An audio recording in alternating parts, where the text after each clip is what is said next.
Greetings, Michael Davis here from Speaking CPR, wherever you are in the world, or whether you're watching this live or on recording. So good to have you with us. Welcome to 5 Keys to Storytelling Success. The goal here today is for you to walk away with the 5 keys, but even if it's just one simple idea that you can immediately put to use, an idea that will help you create stories that increase your influence and impact. Before we dive into the material, just a real quick insight for you. I am a veteran now of Zoom presenting. I've been using Zoom for over 500 online presentations, workshops, emceeing, hosting, coaching calls, keynotes. I've done a lot of Zoom, fairly good at it now. What I'm not an expert on yet is using live streaming. So I have eased myself. This is, I think, my 4th live stream event. Everyone's getting better, but I'm still going to make some errors, most likely. If I do, I don't want this to be just about storytelling. I'm a coach, so if I have some kind of error or challenge come up, I'm going to talk about it on these calls because I want to help others become as good as quickly as possible on their virtual presentations, especially if you're new to the live streaming app. With that said, I've eased into my live streams, and today I think I've got the technology and the bugs worked out. I would love for you to join me. Happy to get your thoughts, and also might do a little bit of live coaching. So if you'd like to do that, go to livewithspeakingcpr.com. No, that does not mean livewithspeakingcpr.com. You don't want to live with me, just virtually. But as we go through this, if you join me, I can possibly, if I see you in the green room, I'll pull you up. We can maybe do a little bit of live coaching, answer any questions you have about storytelling. The idea here is to be real and authentic. This is not about being perfect or even worse, polished. I learned 15 years ago that being polished should not be the objective. The reason being, for the first 10 years of my speaking career, I was often called polished, and I took that as it was a badge of honor. And then one day I was dusting my office, and I was using this product called Indust. And I sprayed some spray on the rag, and I started wiping down, and I looked at the can, and I had this thought: nothing sticks to polish. I may be a polished speaker, but my message isn't sticking. And from that day forward, I vowed never to be a polished speaker again.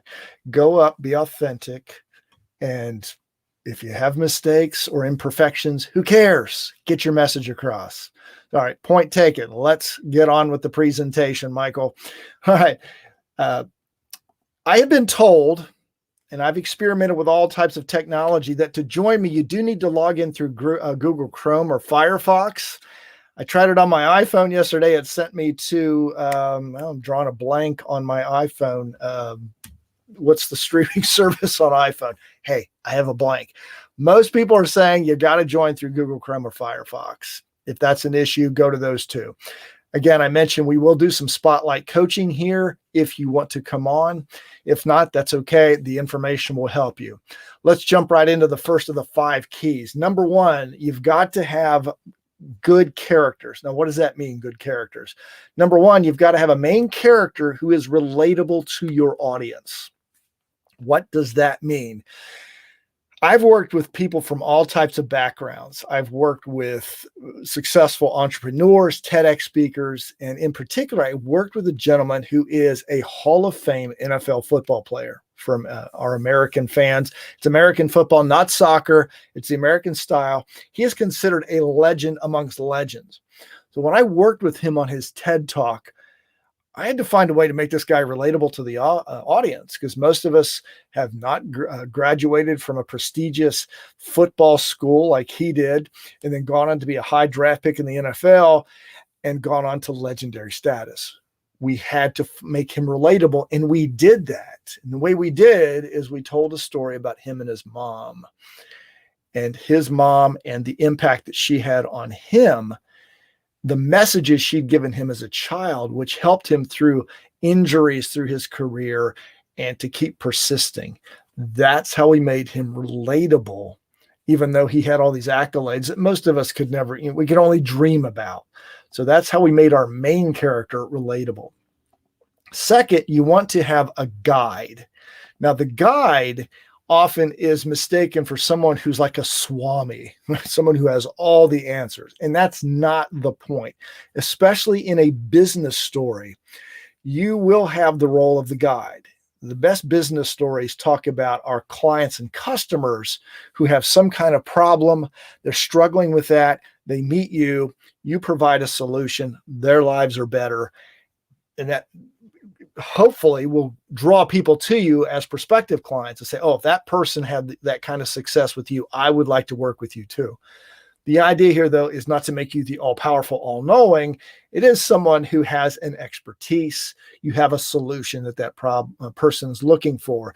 It goes back to this idea of polish, right? We're not trying to be perfect. We're not trying to be omnipotent. We do have a solution in the area where they need help, though, and that's what we're trying to provide for them and use our story to show that, yes, we are the person that can provide the solution. So that is your guide. Again, not perfect. We also have within your story side characters. These characters help push your story forward. Sometimes they don't even have lines of dialogue. And in other cases, they're not even real people. They could be inanimate objects. I've heard stories told. I've shared some stories myself where I got inspired by a book. Just a passage in a book or a scene in a book. I have been inspired by non-humans, that being my dogs, Sky and Riley. They've taught me some life lessons that I've shared in stories. The bottom line is it wasn't there just for effect, though. I didn't put them in there. Yeah, they are cute, but didn't put them there just because they're cute dogs. They taught me a valuable lesson, for example, that helped me to stay in the moment when I feel like my life's feeling a little bit crazy and I've got 58 things on my plate. I look at my dogs and I'm reminded that they are good at staying in the moment. And if they can do it, so can I. Supposedly I'm higher on the evolutionary scale, but I don't buy it when I look at my dogs. So lessons learned from side characters. But if we have all three of those, they help push the story along. They help us watch this journey of a main character who's having an issue, who has trouble getting past some roadblocks. The main character comes in. The guide comes in, gives that person some feedback, a new perspective, a tool, a process that helps them overcome those challenges. And the side characters help us push that story along. So that's what our characters do in our presentation. The second key out of the 5 is to have goals. Now, I know this isn't going to be a presentation on goal setting. That's not what this is at all. What your main character has to create is a goal so that we have essentially a rooting interest for this person. And what we find is in good stories, the goals are revealed through an inciting incident. Because I do a lot of work with people in the presentation world, many times individuals will come to me and they've got a specific presentation that has to be done on a certain date. I was just hired today by someone who has a presentation in August and then another one in October. All right. This person has a specific time frame and they've got a speech that we've got to put together. The reason we need a deadline for our goals, and there are all kinds, but the deadline puts a ticking clock behind it. If we have an open-ended goal and it can go on for years, there's no tension. The best stories have tension in them. So will this person meet the goal by the allotted time? An inciting incident is what gets the clock ticking. In other words, somebody is given the goal or given a task. You have to give a speech in 2 months. You have to retire in 15 years. You've got to get this project done within the next 30 days. When we see that inciting incident, that pushes your character, your main character, out of his or her comfort zone. Now this person needs help because comfort zone being the key there. They're used to going through their everyday life, and all of a sudden we've pushed them out of that everyday life. Now, the goal starts with showing the external goal. This is having to give the speech, needing to retire at a certain time, having to get a project done, getting a new job, whatever that goal is the external goal is, that gets the ball rolling. The real goal in any good story is the internal goal. This is where the person needs to shift, have an internal shift, the way this person feels. A lot of times this goes back to confidence, self-worth, or value. We don't start with that, though. Many times the internal shift of a goal or changing of a goal is revealed later on in the story. Nobody comes to me and says, I want to feel more confidence and feel more value and self-worth. And oh, by the way, I need to give this speech in August. That's not how it works. The revelation of the external goal, having to give the speech, needing to retire in 15 years, whatever it is, that will start to uncover feelings that people have. And then we can unlock maybe some insecurities they have, some fear, could be fear of rejection, lack of confidence, etc. That will be revealed as we go through. And that's what will ultimately shift if this is a good story.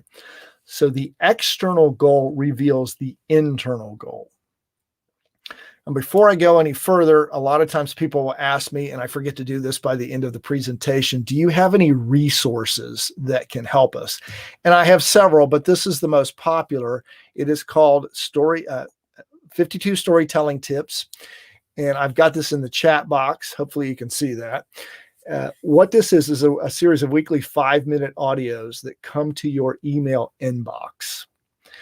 And in that video, that audio, what you will get is a 5-minute lesson that builds upon all the previous lessons that you've heard. I'm not a big believer in the fire hose method of coaching, trying to give you everything at one time. It's a lot. So if you take these ideas on a weekly basis and implement them and then stack them one on top of another, I find they stick at a much deeper level. So if you'd like to sign up for those, you can go just to 52storytellingtips.com.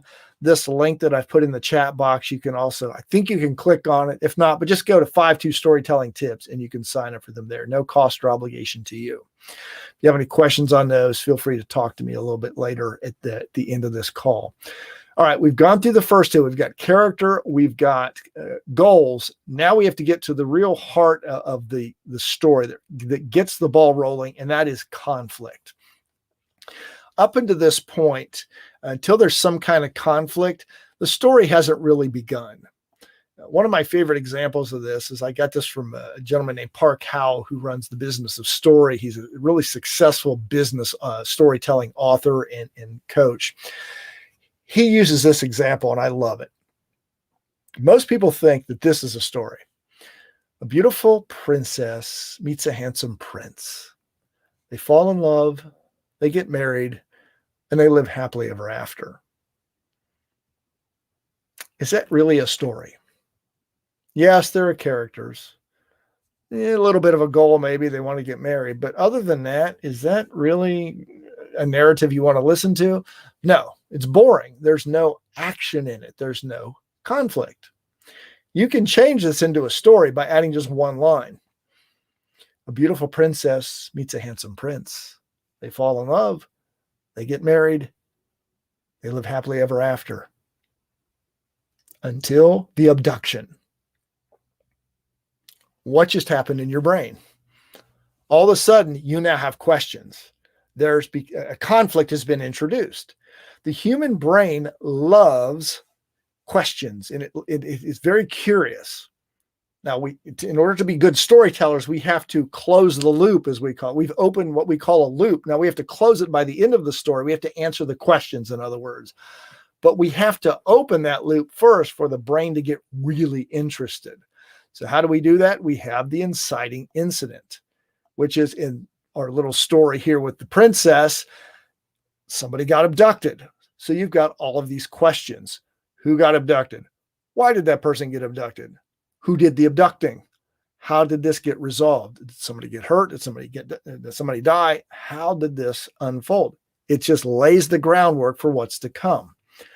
Just like with your goal, the conflict starts with an external experience. There is an abduction. Somebody has been told you have to give this speech.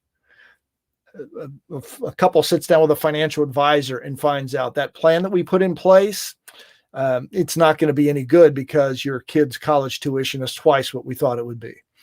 These are the inciting incidents that create the conflict that get us going, that reveal the goal that we just talked about. Now, all these are intertwined, but we start with the external. Now, with regard to the internal, because we talked about the internal with goals being revealed a little bit later in the story, the conflict, the external conflict actually opens up the internal conflict pretty quickly. So, for example, when I talk about some of my speech coaching clients who will approach me and say, I've got to give this speech, my board of directors, my organization is putting a lot of pressure on me to do a good job here. I need to knock this out of the park so we can attract at least 5 new clients, or we're trying to raise money for our foundation. I'm going to be in front of a TEDx audience and I need to get a lot of views. Those are external factors that create pressure that reveal the inner conflict. In my world of speech coaching, it often leads to me talking about these speakers who are feeling a lack of confidence. They don't feel worthy.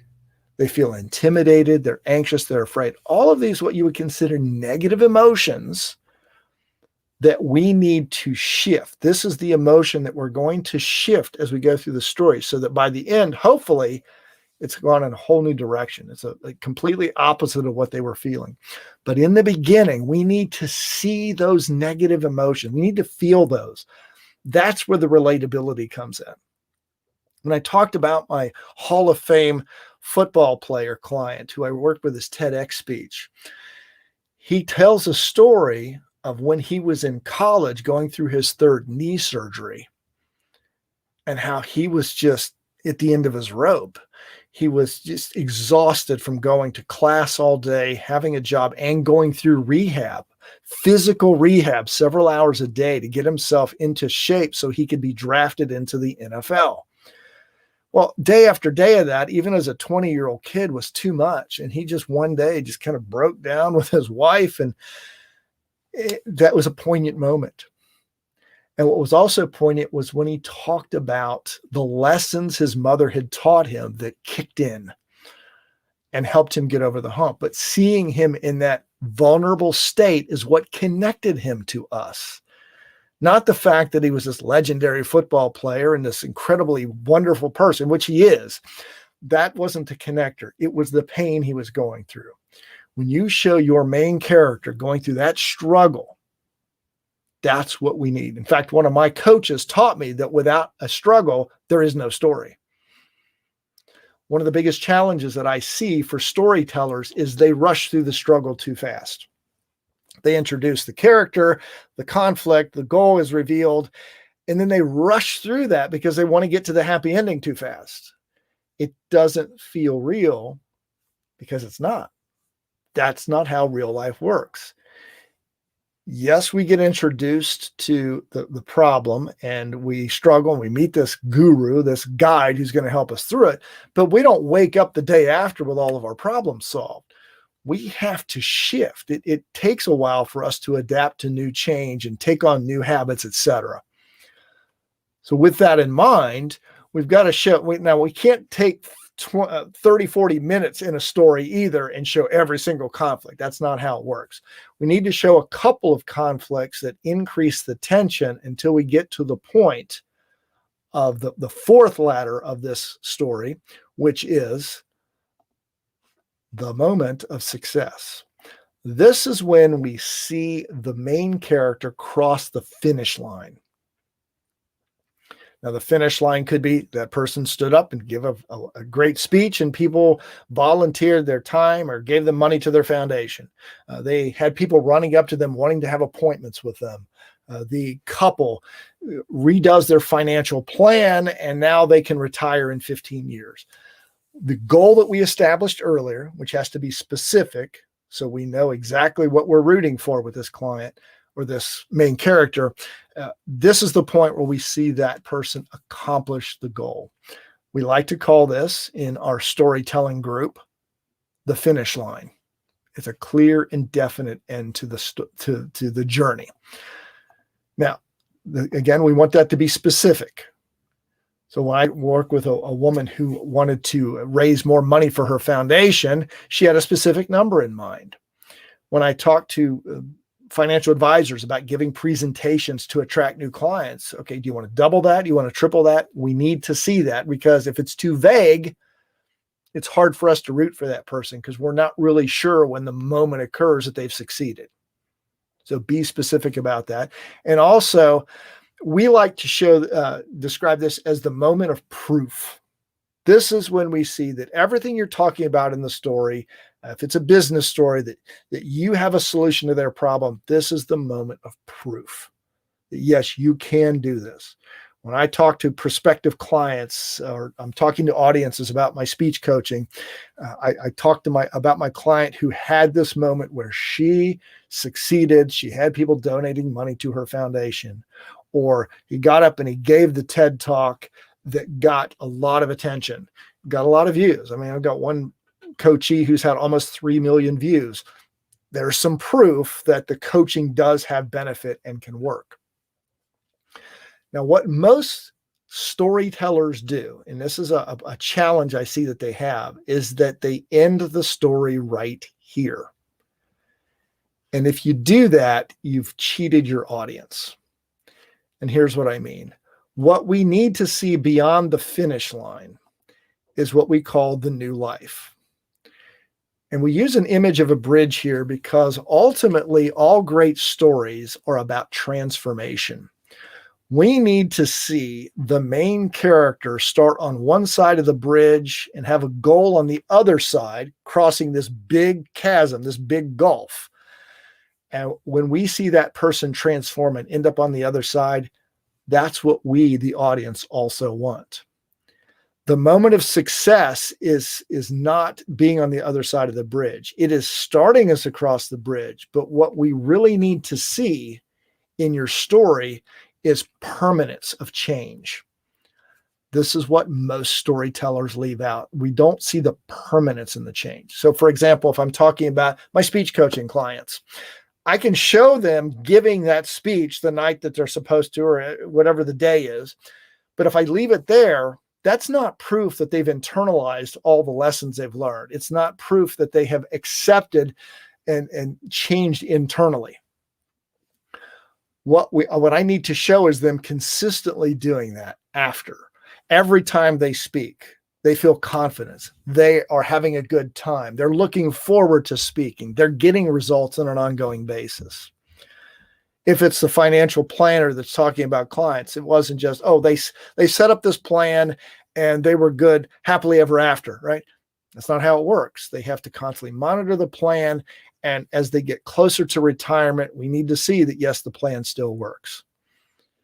So think about what is the permanence in your main character that can prove to the audience that this works. And again, it starts with external, right? So I just mentioned with my coaching clients that they are getting up repeatedly. They're having speaking opportunities. They're having success. But what we ultimately want, the bridge that all audiences want to cross, is the internal. This is where we've shifted from being afraid, nervous, scared, intimidated, to feeling confidence, feeling valuable, feeling worthwhile. In my world of speaking and speech coaching, helping people feel authentic when they speak. That is ultimately what your audience wants when you're sharing these stories. This is the permanence. Do not leave this part out of your story. You're cheating your audience, but you're also hurting yourself. because this is really, to me, the selling point of why somebody should consider hiring you or working with you. It is the opportunity to see that what you have is a permanent solution to a current problem. All right, so those are the 5 keys to effective storytelling success. Again, number 1 is having characters that are relatable. You've got your main character whose journey we're going to follow. You've got the guide, which in a business story is you. You are the person, you are the individual that's going to make a difference in their lives, provide the solution. And you've also got these side characters, which can push the story forward. We've also got the number 2 is the goal. This is the specific finish line that we want to see your main character cross. The external goal gets it going. What we're really wanting to see is the internal goal of the shift of emotions, feelings, etc. Number 3 is the conflict. That is what gets the story going.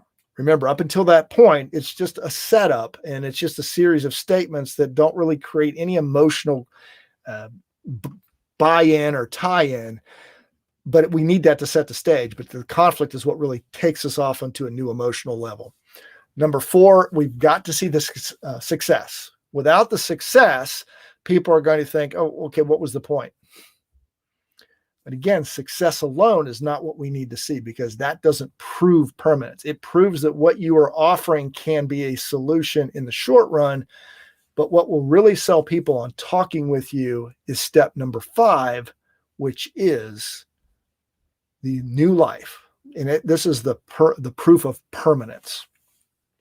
If you take these 5 steps and use them in your stories, I promise you it will make a significant difference. Now, here's a word of warning. Do not try to take these 5 steps and incorporate them tonight. Don't do that. Start with number 1. Work on your main character.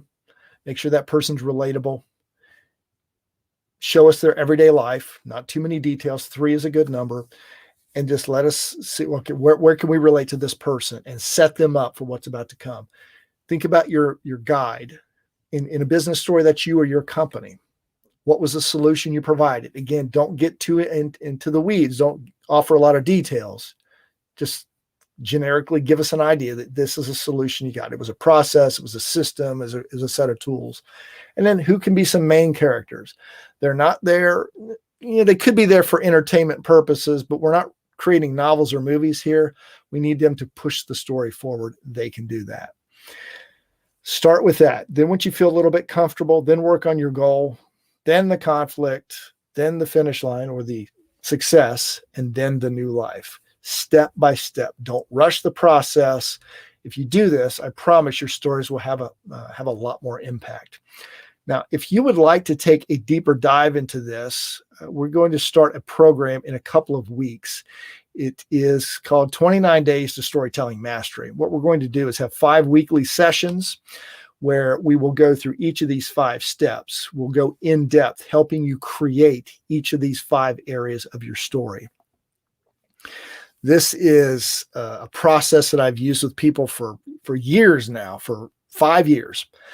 And what it will do is it will give you more confidence, not just in your story, but in your ability to be a storyteller. Number 2, it will save you time because you will have a process. The idea here isn't for you to just walk away with one story. It's to walk away with a process that you can plug all your stories into. The more you use it, the more comfortable you'll get, the faster you'll be able to create stories. Number 3 is your stories will definitely have greater impact. People will buy into your characters, and more importantly, they'll buy into you and your solutions that you are providing to your prospective clients. And what you'll walk away with is, number 1, you'll have version number 1.0 of your story. You will have a story that is ready to take out to the world. It is not your finished version, though. You never have a finished version of a story, by the way. One of my favorite quotes comes from Mr. George Lucas, who wrote what I consider, all right, I'm a little biased, I'm a nerd geek, Star Wars. George Lucas once said, "You never completely finish your movie. There just comes a day when the studio needs what you've got because we got to get it out there and get people buying tickets." That's it. Now, unlike George Lucas and other movie makers, we can actually go back time and time again and make our stories better. Stories evolve. So this is version 1.0 that you'll walk away with, but it's not the finished product. Number two, the idea that you'll take is you'll get this repeatable process that I mentioned before. We want you to have a process. That's the key to this whole course. Number three is you'll get recordings of each session. And number four is you will build new relationships within these meetings. You're going to have a group of like-minded people come together, and I am the moderator, I'm the coach, but I'm also just a guide. And in that sense, I don't always have the answers. Sometimes the answers will come for people in the room. And that's what's the beauty of developing these relationships within these courses. So your investment for this course is $197 for the entire 5 weeks, including the recordings, including access to some other bonuses we have. And I'll mention those in just a moment. This series of programs is going to start on Friday, February 9th at 3 o'clock Eastern time, 12 noon. They'll be roughly 1 hour each. The bonuses that you will get include, there we go. The book on storytelling. This is a book I wrote 5 years ago about storytelling. You'll get the PDF version of that book. That's a $20 value. You will also get access to my mini course, 3 Keys to Story Mastery. This gives you some ins and outs, some of the do's and don'ts, the benefits, and the landmines that we have in storytelling. And you'll also have me for access to me for a 30-minute consultation call. The value of that is $250. The total value of these bonuses alone is $367. That's all included in the $197, which again, the main part of that will be the 5 weekly calls and sessions where we will do a deep dive into developing your stories. And if you'd like to sign up for this, I will put this in the chat box. There it is also, bit.ly/29 days story mastery, if you'd like to sign up for that. So with that said, I will hang around for a minute or two if we have questions, or as long as we have. And if not, it's been a great joy to be with you today. And what I always like to leave my presentations with about storytelling is this. Do not discount the value of the stories you have. The biggest problem I see with storytelling is that most people do not understand the power of their own stories because they've lived it. You've had those experiences. I learned this from my mother. My mother was born into World War II in France, German-occupied France in World War II. And the experiences that she and my grandparents had were just incredible. Can't even imagine them in my 2021 America with food up the street. I got food access 24 hours a day. My house isn't being bombed the way they were every single day. Big challenge for them that I can't relate to. Well, she tells me this story. I'm blown away. She thinks nothing of it. She's like, well, that's just what we did to survive. That was an important lesson for me to help me understand that we do not accept or understand the power of our own stories. Other people see the value in them. So don't discount them.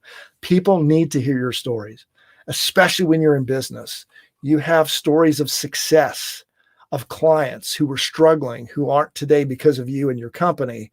Other people want that same success. So work on these stories, keep getting out there and telling them over and over again, evolving them, and watch what happens. You'll have a greater impact, and it will have an impact on your bottom line.